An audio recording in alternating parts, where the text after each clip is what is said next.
à un stade précoce, elle peut contenir des hospitalisations. Et ça, on va le prouver.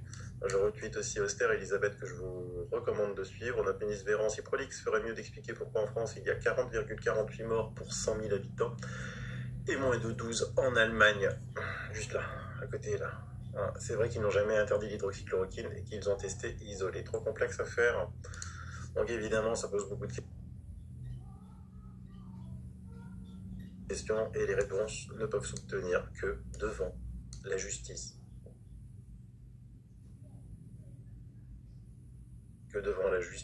Parce qu'on n'a pas le choix, parce que sinon ils vont fermer le pays, vont fermer l'Europe.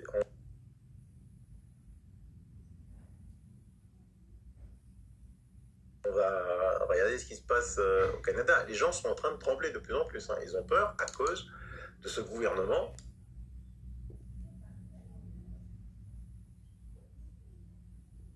Et à cause des médias qui sont à la botte du gouvernement, parce que les médias n'existeraient pas, pour la plupart, s'ils n'étaient pas largement subventionnés par le gouvernement. Alors rassurez-vous, voilà les chiffres.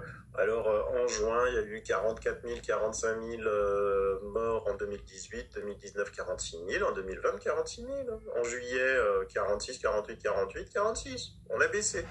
En août, 47, 47, 38, 38. On a énorme. C'est le mois le plus bas, quoi. Le mois le plus bas, il n'y a jamais eu si peu de morts. Alors au total, vous avez toujours aussi un tout petit peu plus, 435, 433, 437, qu'est-ce que c'est? Ça vient de ce pic-là, 63, 67 en avril. Le confinement a tué, le confinement, on a tout fermé, il n'y avait plus que le Covid, beaucoup plus de crises cardiaques, beaucoup plus d'AVC.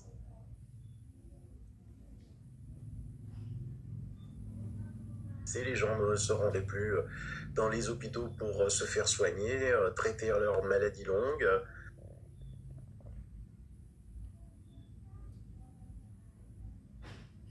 Et on traitait une maladie qui est équivalente à une grippe, en plus grave peut-être.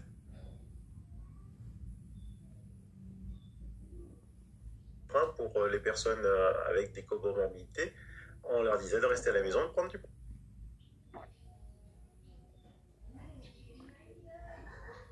paracétamol. Voilà. Si on les avait soignés, comme dit le professeur Raoult, à Marseille, tout ça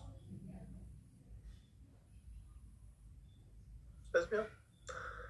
Plus, je vais vous le dire.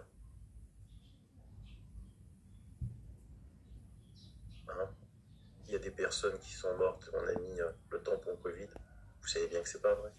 Combien d'exemples j'ai cités? On va encore écouter quelqu'un.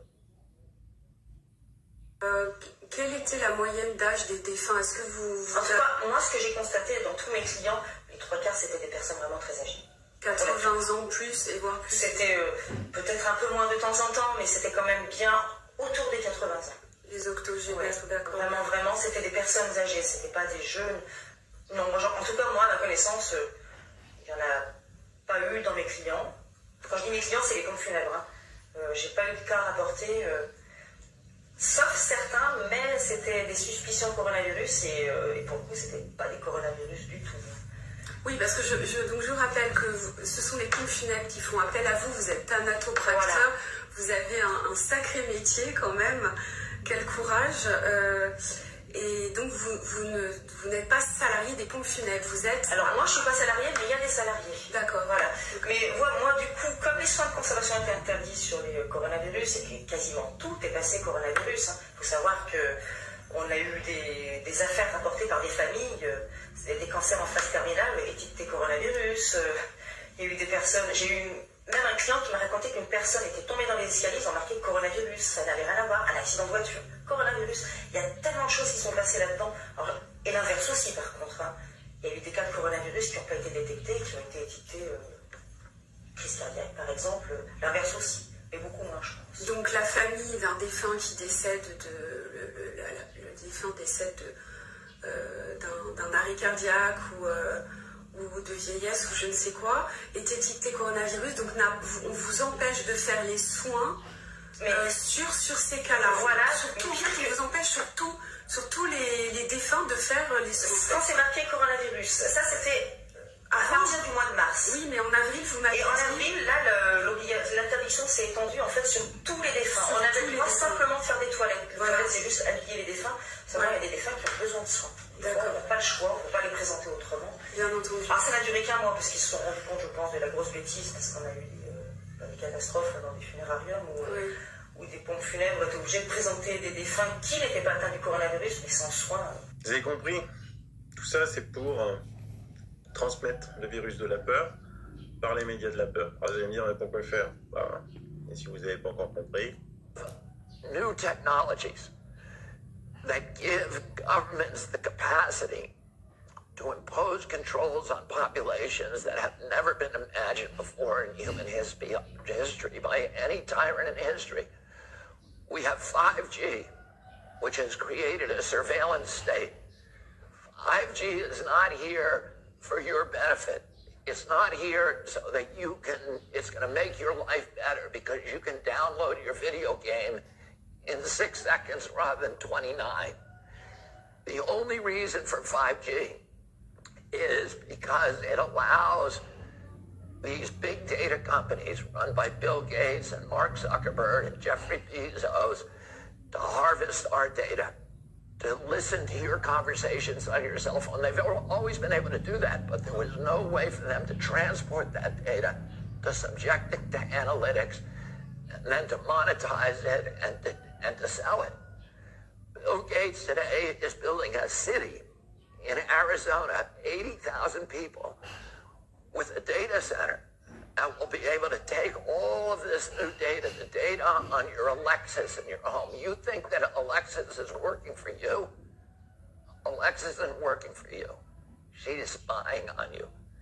Your cell phone is spying on you. They have biometric facial recognition systems, your GPS.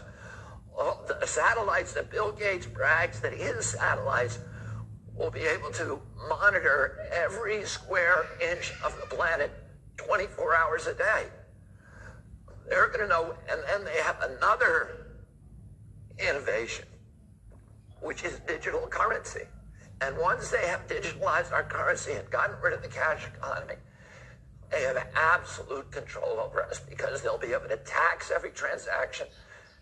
The banks will be able to cash in on every transfer of wealth, every transaction, no matter how minuscule, no matter how small. But also they'll be able to enforce obedience. Because if you're disobedient, they'll be able to shut down your bank. Alors évidemment, on dirait que c'est des théories du complot, vous voyez, mais chaque jour qui passe, ces théories du complot deviennent de plus en plus caduques. Parce que vous voyez le déploiement de la 5G en marche forte.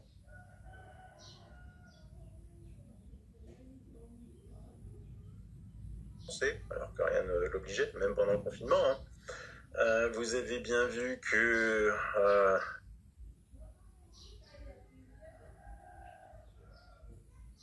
les grands majors, Facebook va créer sa monnaie virtuelle, la Libra. Vous pensez que les autres vont aussi créer leur monnaie crypto. Vous voyez qu'en Italie,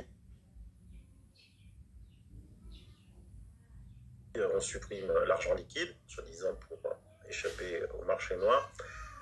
L'Europe veut la suppression de l'argent liquide. Le PDG de Visa donne des primes substantielles aux marchands qui n'accepteront plus d'argent liquide. L'année dernière en France, il y a 1600 distributeurs dans le silence absolu des médias qui ont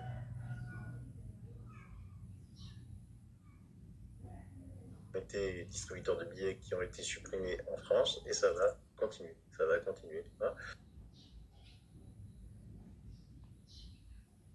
Donc, plus de l'argent liquide, la crypto-monnaie, quelque chose pour vous espionner 24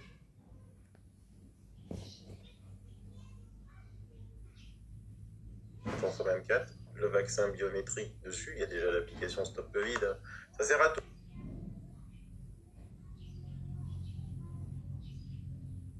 Cette petite grippette là, ça sert à tout. Et voilà, pris au piège. Alors,